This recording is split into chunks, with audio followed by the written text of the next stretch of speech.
नमस्कार दोस्तों, स्वागत है एक बार फिर से आपका डिवर्स न्यूज एनालिसिस के अंदर। देखिए, आज आप लोगों को ये चीज़ पता चल ही चुकी होगी कि इंडिया ने, भारत ने, हमारे देश ने क्या किया है, अग्नि 5 का सफल परीक्षण किया है। मोन्यूमेंटम टेस्ट हुआ है यहाँ पे अग्नि 5 का, और बहुत इंपॉर्टेंट हो जाता है। क्यों इंपॉर्टेंट हो जाता है मैं आपको इस लेक्चर में बताऊंगा, डिटेल्स में समझेंगे सारे पॉइंट्स को। नो फ्लाई जोन कैसे हुआ, ये देखिए वेरियस आर्टिकल इसके अंदर जो है कवर किए गए हैं। ये एक बैलिस्टिक मिसाइल है। अब देखिए यहाँ पे ये जो है इंडिया ने लॉन्च किया है, ये लगभग अप्रोक्सीमेटली 5400, आप कह सकते हैं 5400 किलोमीटर तक रेंज को कवर करेगा। दैट मीन्स पूरा चाइना हमारे घेरे में आ चुका है। आप देखिए रशिया तक, ऊपर तक देखेंगे, और ऑस्ट्रेलिया के नॉर्थ पार्ट तक ये पूरा घेरे में आ चुका है। देखो, अब चाहे चाइना कुछ भी कर ले, इवन अगर चाइना के जी जिनपिंग जाके किसी नॉर्थ एरिया में जाके छुप भी जाए ना, किसी गुफा में भी छुप जाए ना, फिर भी अब वो यहाँ तक, वहाँ तक अपनी जो मिसाइल है अग्नि 5 जो है पहुँच जाएगी। तो वो किसी भी इलाके में चले जाए चाइना में, वो बच नहीं सकते। और ये आप देख पा रहे होंगे, ये वेरियस आर्टिकल्स के अंदर कवर भी किया गया है। अग्नि 5 के तो अभी तक हम लोगों ने कई बार मिसाइल टेस्ट कर चुके हैं, लेकिन इस बार क्या इंपॉर्टेंट है, इस बार इंपॉर्टेंट है कि पहली बार ऐसा हुआ कि हमने फुल रेंज को इसके वेरीफाई किया है, टेस्ट किया है, फुल रेंज तक हम लेके गए हैं। अब आप देखेंगे कि ये सिर्फ इंडिया में नहीं, बाकी और भी इंडिया के पड़ोसी देशों में भी ये चीज़ देखी जा रही है। जब ये परीक्षण हो रहा था तो उन लोगों को यहाँ पे इमेज में आप लोगों ने देखा होगा कि यहाँ पे देखने को मिला है। तो उड़ीसा से ये चीज़ जो है लॉन्च किया गया। अब आप ये एरिया पे ध्यान से देखिए, ये जो एरिया आपको दिख रहा है ना, ये म्यांमार का स्टेट है, ये रखाइन स्टेट इसको कहते हैं। यहाँ पे इन लोगों ने इस तरीके से देखा, इमेज के अंदर अगर आप देख पा रहे होंगे तो इस तरीके से इन्होंने देखा। ये थोड़ा सा घबरा भी गए थे यहाँ के लोग कि ये क्या हो रहा है, ये ऊपर से कहीं कुछ पिंड वगैरह तो नहीं आ रहा है, कुछ ऐसा हमला तो नहीं हो रहा है, कुछ भी। तो थोड़ा सा ये लोग घबरा भी गए थे। तो ये मिसाइल जो है ना, आप यहाँ आप देख पा रहे होंगे कि उड़ीसा से, जी हाँ, उड़ीसा से ये लॉन्च हुआ है, और ये जाके अगर आप देखेंगे ऑस्ट्रेलिया के नॉर्थन वाटर जो रीजन है वहाँ पे जाके देखिए, जो स्पेस आपको दिख रही है, नो फ्लाई जोन यहाँ पे पहले ही बता दिया था। तो यहाँ पे जाके जो है हिट किया था, और पहले ही बहुत सारे लोगों को, सबको अलर्ट कर दिया गया कि 15 तारीख को, 15 दिसंबर को हम ये टेस्ट जो है करने वाले हैं। तो ये बहुत जगह ये चीज़ देखी जा रही, बहुत सारे लोग पहले तो घबरा गए थे, है ना। और यहाँ पे नो फ्लाई जोन भी यहाँ पे क्रिएट कर दिया गया था। अब आप मुझसे ये पूछेंगे कि सर ये चाइना और इंडिया फिर क्या रिएक्शन देगा, सॉरी चाइना और पाकिस्तान क्या रिएक्शन देगा। तो मैं बता दूं आपको, पाकिस्तान तो थोड़ा बहुत रोएगा, लेकिन यहाँ पे चाइना बहुत रोने वाला है। बिल्कुल, हाँ, बिल्कुल सही बात है। यहाँ पे चाइना जो है यहाँ पे बहुत ज़्यादा रोने वाला है। अलग अलग जगह पे जाके बोलेगा कि यार इन्होंने परीक्षण किया है, ऐसा है वैसा है, ये सारी चीज़ें निकल के आने वाली हैं, है ना। अब ऐसा क्या है इसके अंदर कि कौन सी टेक्नोलॉजी का यूज किया गया है, ये भी हम इसके अंदर देखेंगे। अगर मैं आपको बता दूं, अगर आप जाएंगे अग्नि 5 मिसाइल में, विकिपीडिया में इसको पढ़ेंगे तो देखिए यहाँ पे मैक नंबर 24 आपको देखने को मिलेगा, मैक्सिमम स्पीड इसकी। अब मैक नंबर 24 का क्या मतलब होता है, मतलब साउंड की जो स्पीड है उससे 24 टाइम्स इसकी स्पीड है। अब आप, जी हाँ, आप सोचेंगे सर इतनी ज्यादा speed, is it really possible. इस जो टर्मिनल जो फेस में इसकी स्पीड है वो 24 मैक है। अब देखिए यहाँ पे 3 फेसेस आपको दिख रहे होंगे, 3-4 फेसेस। पहले फेस पहले बूस्ट करता है स्टार्टिंग में, इसके बाद मिड कोर्स में ये स्पेस के बाहर जाएगा, फिर ये रीएंटर करेगा फेस में अंदर की तरफ। यहाँ पे ये देखिए मिड फेस में ऊपर जाएगा, है ना, फिर यहाँ पे इंटर करेगा, रीएंटर करेगा फेस में। जब ये रीएंटर करेगा तो देखिए पहला वाला रह जाएगा, बाकी 2 चीजें जो है पीछे छोड़ चुके रहेंगे। यहाँ पे ग्रेविटेशन पुल भी इसको मिलेगा। अब ग्रेविटेशन पुल मिलेगा, इसकी स्पीड भी तब तक बढ़ चुकी रहेगी, इसलिए ये बहुत तेजी से अंदर की तरफ जाएगा। आप यहाँ पे इमेज में देख पा रहे होंगे, बहुत तेजी से अंदर की तरफ जाएगा। वॉरहेड जो इसका है अंदर की तरफ घुसेगा, उसकी जो स्पीड है अप टू मैक नंबर 24-25 तक पहुंच जाएगी, है ना। ये चीज आपको ध्यान में रखना है। अब मैं आपको यहाँ पे बता दूं, ये जो आप देख पा रहे होंगे ना, ये है वॉरहेड।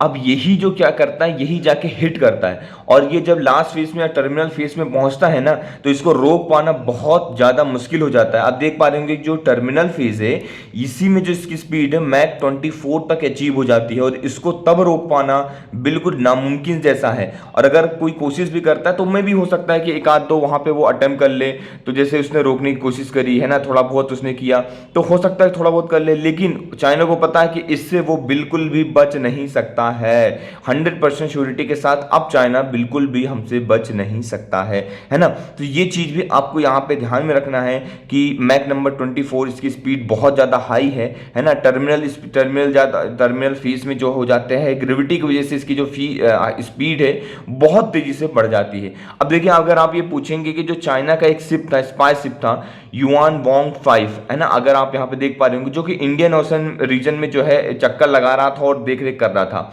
इंडिया ने नोटिस जारी की कि 15 तारीख को हम टेस्ट करने वाले हैं।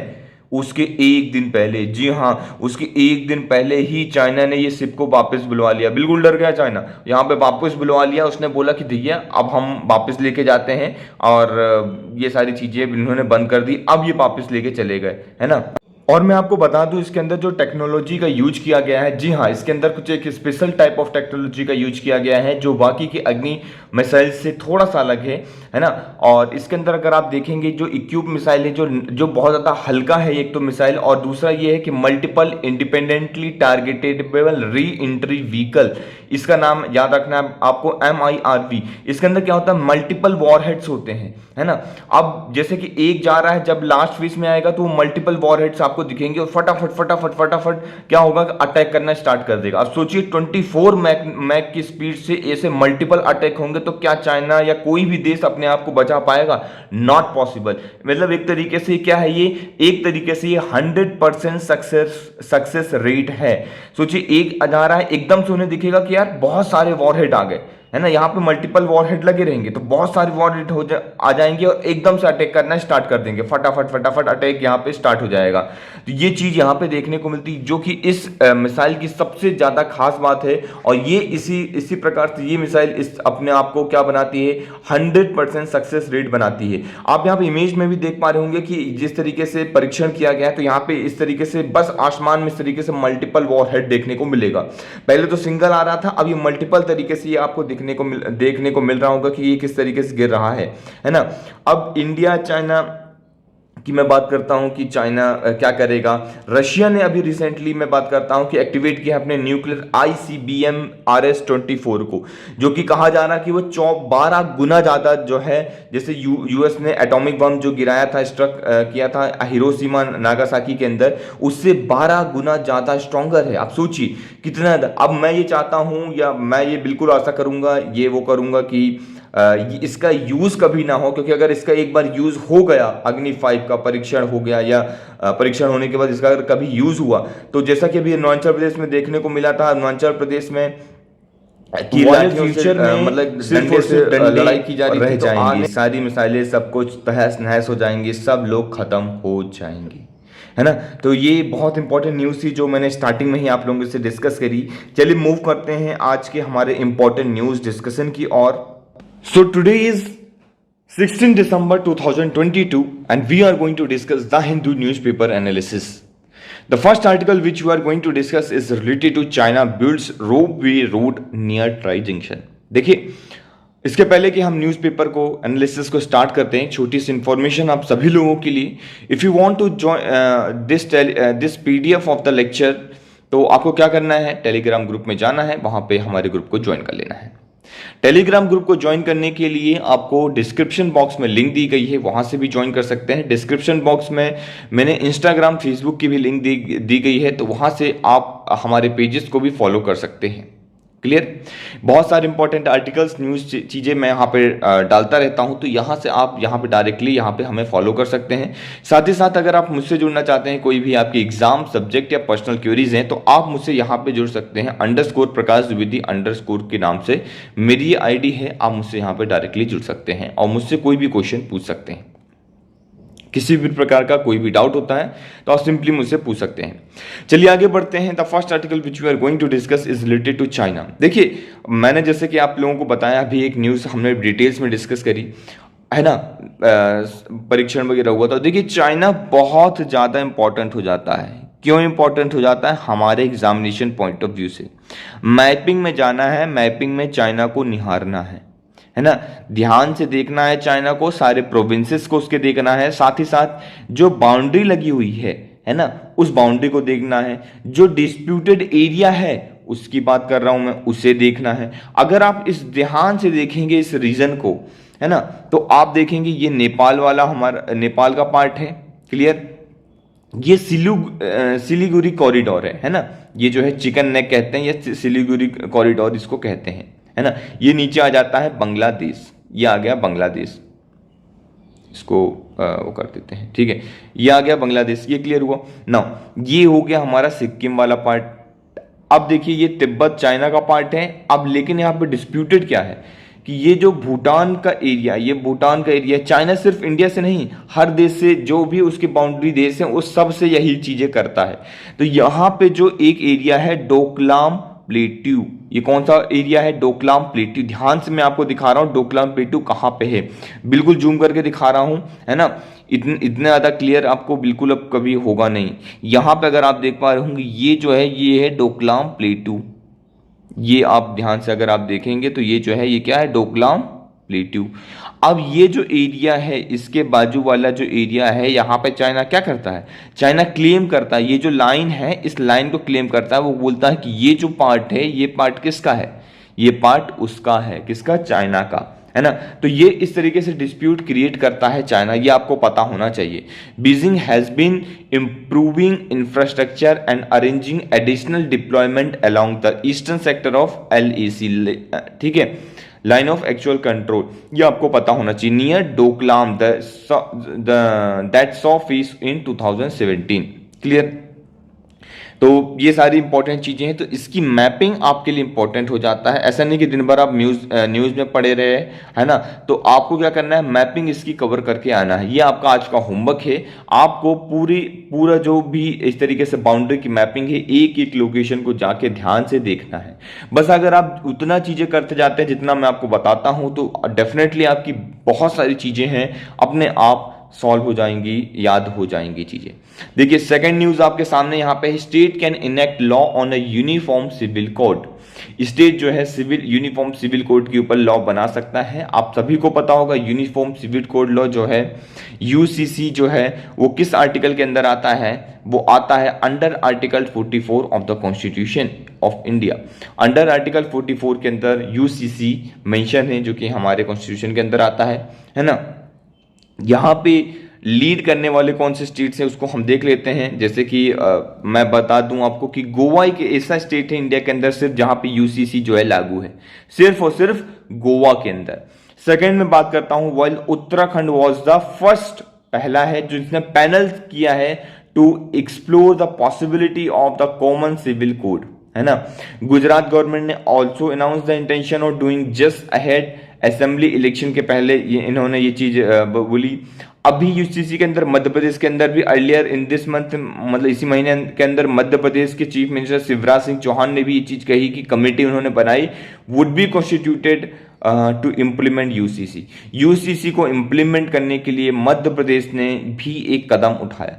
तो जो भी अगर आप देख पा रहे होंगे तो ये चीज निकल के सामने आ रही है, UCC का मामला है। इसलिए ये आर्टिकल इंपॉर्टेंट हो जाता है आप लोगों के लिए, इसलिए आपको ये आर्टिकल ध्यान से अच्छे से रीड करना है, क्लियर। चलिए मूव करते हैं आज के हमारे और भी इंपॉर्टेंट आर्टिकल्स की ओर। देखिए ये जो एक न्यूज है ना, धारावी से रिलेटेड ये न्यूज है, धारावी, है ना। तो इतनी खास इंपॉर्टेंट न्यूज नहीं है, आप एक बार जस्ट रीड कर सकते हैं चाहे तो। ये बहुत बड़ा स्लम एरिया है, एशिया का सबसे बड़ा स्लम एरिया जो है मुंबई के अंदर है ना। ये क्या प्रोग्रेस हो रही है, बस वही चीजें चल रही हैं। तो मुंबई के अंदर ये इसकी लोकेशन आप देखिए, ये मुंबई है, मुंबई का मैप है, ये धारावी यहाँ पे ये लोकेशन है। बहुत बड़ा स्लम एरिया है ना। तो ये एक छोटी सी इंफॉर्मेशन थी, मैंने वैसे तो इसके ऊपर बहुत ज़्यादा डिस्कस कर चुके हैं हम पहले ही।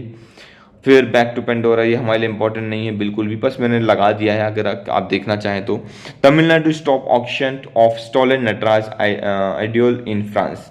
तो ये जो है ऑक्शन हो रहा था वो रुक गया है ना। अब ये नटराज का ऑक्शन हो रहा था यहाँ पे। नटराज जो हमारे भगवान हैं, आप सभी लोगों को पता होगा ये शिवा का रूप होते हैं, शिव जी का रूप है ना। जो CID विंग है, आइडियल विंग IWCID, जो कि Tamil Nadu police on the Thursday successfully तरीके से स्टॉप कर देती, जो शेड्यूल थी auctioning of the bronze idol of Nataraja by the Christian.com France के द्वारा। कर रहे थे ये, इसको एक तरीके से रोक दिया गया है। अब मैं इस आइडल की बात करता हूँ तो ये विजयनगर एम्पायर से रिलेट करती है। विजयनगर नागरा जो पीरियड था 15 to 16 सेंचुरी से बिलोंग करती है ये मूर्ति। तो ये भी आपको पता होना चाहिए। शिवा नटराज की मूर्ति है, ठीक है, डांसिंग फॉर्म में बताया गया है शिवा नटराज। आपको क्या करना है, एक छोटा सा होमवर्क फिर से मैं आपको दूंगा, एनसीईआरटी उठाना है। कौन सी एनसीईआरटी उठाएंगे आप? एनसीईआरटी का आर्ट एंड कल्चर की बुक जाइएगा, उठाइएगा, आर्ट एंड कल्चर की। कौन सी बुक? 11th क्लास की, आर्ट एंड कल्चर की 11th क्लास की बुक उठाइएगा। उस बुक के अंदर ये चीज़ दी गई है, ध्यान से पढ़िएगा। नटराज के ऊपर डिटेल्स में इंफॉर्मेशन दी गई है। अगर आप लोग चाहेंगे तो मैं टेलीग्राम में वो पर्टिकुलर पेज या पर्टिकुलर जो चैप्टर है उसको मैं शेयर कर दूंगा इफ़ यू वांट। अगर आप लोग कमेंट सेक्शन में ऐसा कमेंट करते हैं तो जरूर से मैं ये चीज़ कर दूंगा, है ना। तो ये एक थी, तो बस इनके बारे में आपको क्या करना है, इंफॉर्मेशन कलेक्ट करनी है। ये नटराज के बारे में इंफॉर्मेशन इसी तरीके से पूछा जाएगा। वो उसमें क्या है कि इन्होंने लेफ्ट हैंड में क्या लिया है, राइट हैंड में क्या लिया है, इनके इस पोस्चर को क्या कहते हैं, वो सब डिस्कस किया गया है। इस पोस्चर को क्या कहते हैं, इस पोस्चर का क्या मीनिंग होता है, इस तरीके से यूपीएससी क्वेश्चन जो है पूछा जा सकता है, पूछ लेता है कभी कभी। तो ये चीज भी आपको याद रखनी है। ये आर्ट एंड कल्चर से टॉपिक रिलेटेड हो जाता है। आपके जीएस पेपर नंबर 1 से ये टॉपिक आपको याद रखना है। क्लियर? चलिए आर्टिकल के अंदर आज ये the big message from the Kairana by election के इंपॉर्टेंट नहीं है। Old is not gold important नहीं है, पहले हम देख चुके हैं। मोरक्को बहुत बिल्कुल कचरा आर्टिकल, ये भी बिल्कुल सेंस नहीं है। तो आज की कुछ खास ऐसा आर्टिकल आए नहीं है। आज का जो इंपॉर्टेंट आर्टिकल है यहाँ पे आप देख पा रहे होंगे, is the RTI act fulfilling it's purpose. Question होता है कि क्या सच में आरटीआई जो है उसके जो सच में जिस वजह से उसको बनाया गया था उस पर्पस को वो फुलफिल कर रहा है या नहीं, सबसे बड़ा क्वेश्चन अराइज होता है। आप सभी लोगों को पता है कि आरटीआई आया है राइट टू इंफॉर्मेशन एक्ट 2005 के तहत, पास हुआ था पार्लियामेंट में बिल, और फिर ये आरटीआई एक्ट बनता है। ठीक है, ये क्या करता है, ये इंफॉर्मेशन देता है। इस एक्ट के तहत आप सभी लोग कोई भी इंफॉर्मेशन जो है गवर्नमेंट से ले सकते हैं। लेकिन कुछ जो नेगेटिव पॉइंट्स हैं, अब मैं बात करने लग जाऊं आपसे कि सर ये मतलब बहुत सारी इंपॉर्टेंट इन्फॉर्मेशन है, इसको पूरे आर्टिकल को पढ़ो एक एक चीज़, तो आपका समय बर्बाद होगा। मैं ये चीज़ नहीं करने वाला हूँ। मैं क्या करूँगा, बहुत छोटे छोटे पॉइंट्स हैं हर आर्टिकल के अंदर। ऐसा नहीं होता कि हर दिन आपको पूरा का पूरा कंटेंट पूरा खा जाना है, इतना सारा पढ़ना है, नहीं।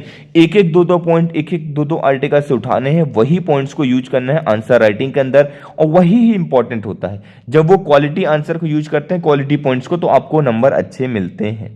क्लियर? यहाँ पे बताया जा रहा है कि इसको आरटीआई की वजह से बहुत सारे स्कीम जो है सामने आया, जैसे कि सपोज बिग टिकट एग्जाम, ये एग्जांपल के तौर पे आप लिख सकते हैं कि आरटीआई के क्या हेल्प मिला है। कौन सा? Adarsh Commonwealth game and Vyapam scam जो है सामने आया है, किसकी वजह से?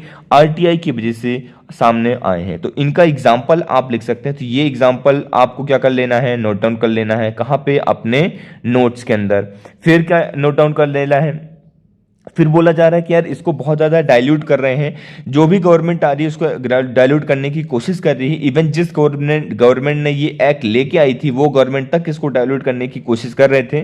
बट क्या ये अभी तक वैलिड है? It is still effective despite wide spread attempt to diluted its efficiency. तो बोल रहा है यस, ये अभी भी एक तरीके से डाइल्यूट तो कर रहे हैं, बट अभी भी ये कहीं ना कहीं इफेक्टिव मालूम पड़ती है। आप सभी को ये चीज़ें मालूम है ना। जैसे कि आप अगर और इसके अंदर आप घुसेंगे और देखने की कोशिश करेंगे कुछ किस तरीके से इसको, सबसे पहले हम देखते हैं किस तरीके से इसको डाइल्यूट किया जा रहा है। जैसे कि there are some state where you can only file ITI application within 150 words. आप सिर्फ 150 वर्ड तक ही चीजें पूछ सकते हैं आरटीआई के अंदर। देखिए ये कौन सी बात हुई sir, this is not a way, है ना, ये गलत तरीका है। तो ये एक आप लिख सकते हैं, ये बहुत बड़ा चैलेंज है। फिर दूसरा इन्होंने बोला कि कुछ क्वेश्चन है, बोलता है हमारे पास इंफॉर्मेशन ही नहीं है ना, इलीगल डिनाई कर देते हैं। वो ये बोलते हैं कि सर हमारे पास ये इस बात की कोई भी इंफॉर्मेशन है ही नहीं, ये इंफॉर्मेशन देते ही नहीं। ये बोल देते हैं यार ये जो इंफॉर्मेशन है क्रूशियल है, तो ये चीज़ हम इंफॉर्मेशन नहीं देंगे। अब जो कि आरटीआई आप सभी को पता है very strong grass root movement है। ये सभी लोगों को ये चीज़ें मालूम हो गई, ये बहुत बड़ी जो है मूवमेंट है, ग्रास रूट लेवल पे मूवमेंट है। इसके तहत क्या होता है कि जनरली इसके अंदर बहुत सारे एप्लीकेशन जो आते हैं, large percentage of RTI application filed by the poorest and most marginalise section यहाँ पे फाइल करते हैं। तो ये चीज भी आपको पता होना चाहिए। क्लियर। फिर हम देखते हैं कि फर्स्ट विद इन द, अगर मैं बात करता हूं, the government asking the information is not encourage. Second, even maintaining the database and information, putting the information in the public domain has become a big problem। ये एक तो पहले data को मेंटेन नहीं रखते हैं, मतलब जैसे कि डेटा ही नहीं है, बोल देंगे सर हमारे पास डेटा ही नहीं है ना। जैसे कि आप देखेंगे कोविड-19 से रिलेटेड हमने पूछा था कि कितने लोग मरे, कितने लोग क्या हुआ, सारी डेटा निकालिए आप, किन किन लोगों को ऑक्सीजन की वजह से, ऑक्सीजन की कमी की वजह से प्रॉब्लम गई है, आपको ये पूरा डेटा निकालना होगा, है ना। When the government was asked how many people lost their life due to the lack of oxygen, about the number of migrant workers, on all of that the government ने क्या बोला, we don't have any data. Government कहती है हमारे पास कोई data ही नहीं है। The 2021 का जो सेंसस है हैजंट हैपेंड, अभी तक हुआ ही नहीं है। And the government is now saying, अभी क्या बोल रही है, बीन इंडिफिनिटली, मतलब इंडिफिनिट पीरियड के लिए पोस्टपोन कर दिया गया है। अब सोचिए ना ये क्या हो रहा है, अननेसेसरी चीज हो रही है, मतलब डेटा का सोर्स ही खत्म कर रहे हैं। तो ये बहुत ही नेगेटिव पॉइंट है, इसको आप लिख सकते हैं अपने आंसर राइटिंग के अंदर यूज कर सकते हैं। People right to information become really restricted, there is a large scale denial in information. तो इन्फॉर्मेशन को सीधे सीधे डिनाई कर दिया जाता है। तो ये कुछ इंपॉर्टेंट पॉइंट्स हैं जो मैंने आप लोगों से डिस्कस किया, है ना। अगर आप चाहें तो इसको पढ़ सकते हैं, एक बार हल्का फुल्का रीड कर लीजिएगा, बस मैं शेयर कर दूंगा, तो वहां से आप इसको रीड कर सकते हैं। Dominant electoral performance in state election, map के अंदर आप देख पा रहे होंगे कि कहां पे किसका इलेक्शन, मतलब एक तरीके से ये एक तरह पॉलिटिकल न्यूज है, बट एक जनरल अवेयरनेस से पर्पज से आपको ये चीजें पता होना चाहिए, इसलिए मैंने इस आर्टिकल को थोड़ा सा कवर किया है कि बीजेपी ने गुजरात के अंदर 2022 इलेक्शन के अंदर 85.7% सीट को विन किया है ना। फिर अगर आप देख पाएंगे आंध्र प्रदेश, गुजरात, दिल्ली, जम्मू कश्मीर, अरुणाचल प्रदेश, नागालैंड, सिक्किम, त्रिपुरा, कहां पे कितनी कितनी किस किस की सीट आई है, यहां पे आप देख पा रहे होंगे। मैप में अगर आप नजर मारेंगे ध्यान से, आप अगर आप देखेंगे मैप के अंदर, तो आपको मैप के अंदर चीजें दिखेंगी। State wise peak seat share secured any party, कहां पे किसने कितनी सीट जीती। जैसे बीजेपी ने, अगर आप देखेंगे 2022 के अंदर जो सबसे ज्यादा परसेंटाइल सीट जीतने वाली है उसकी यहां पे बात कर रहे हैं, यूज बिन की बात कर रहा हूं मैं। बीजेपी ने राजस्थान के अंदर 2013 में सबसे ज्यादा जीता, सबसे बड़े लेवल पे यहां पे जीती बीजेपी 81.5% से। बीजेपी ने 2022 में 85.7% से गुजरात में जीत हासिल करी। इंडियन नेशनल कांग्रेस ने 1985 के अंदर मध्य प्रदेश के अंदर 78.1% से जीत हासिल की थी। फिर 82.2% से महाराष्ट्र के अंदर जीत हासिल की थी। 1972 की बात करता हूँ, जेएनपी ने 1977 में 82.8% से जीत हासिल की थी। तो ये कुछ इंपॉर्टेंट चीजें हैं जो एक बार आप जस्ट नजर मार सकते हैं यहाँ पे। क्लियर। बीजेपी, अब ये जो बता रहा है ये सिर्फ बीजेपी का पीक बता रहा है कि बीजेपी ने कहां कहां पे कितना पीक हासिल किया हुआ है। ये मध्य प्रदेश में उसे मैक्सिमम वोट कितने मिले, कितने परसेंटेज वोट मिले, गुजरात के अंदर कितना मिला है ना। मध्य प्रदेश, गुजरात, राजस्थान, उत्तर प्रदेश, छत्तीसगढ़, ये स्टेट है जहाँ पे इनकी जो पकड़ है वो सबसे ज्यादा है। तो पॉलिटिकल न्यूज है, बट ऐसा जनरल अवेयरनेस के पर्पज से आप इसे ध्यान में रख सकते हैं, काफी इंपॉर्टेंट हो जाता है ना। तो ये मैपिंग में था इसलिए मैंने आपको बता दिया। चलिए, है ना। अब अग्नि 5 का जो बैलिस्टिक मिसाइल है 5000 किलोमीटर रेंज तक, ये आपको सबको पता होगा और हमने आज बहुत डिटेल में डिस्कस किया, तो ये पहले ही हम आर्टिकल डिस्कस कर चुके हैं। आई होप क्लियर हो रही होंगी चीजें आपको। Curbing air pollution in India needs efforts across the South Asia, World Bank की रिपोर्ट। वर्ल्ड बैंक की रिपोर्ट आती है कि सर आपको क्या करना है, India needs to effort South Asia से, सभी साउथ एशियन कंट्रीज को एक साथ मिलकर आना पड़ेगा, तब जाके जो पॉल्यूशन है इंडिया के अंदर वो कर्व होगा।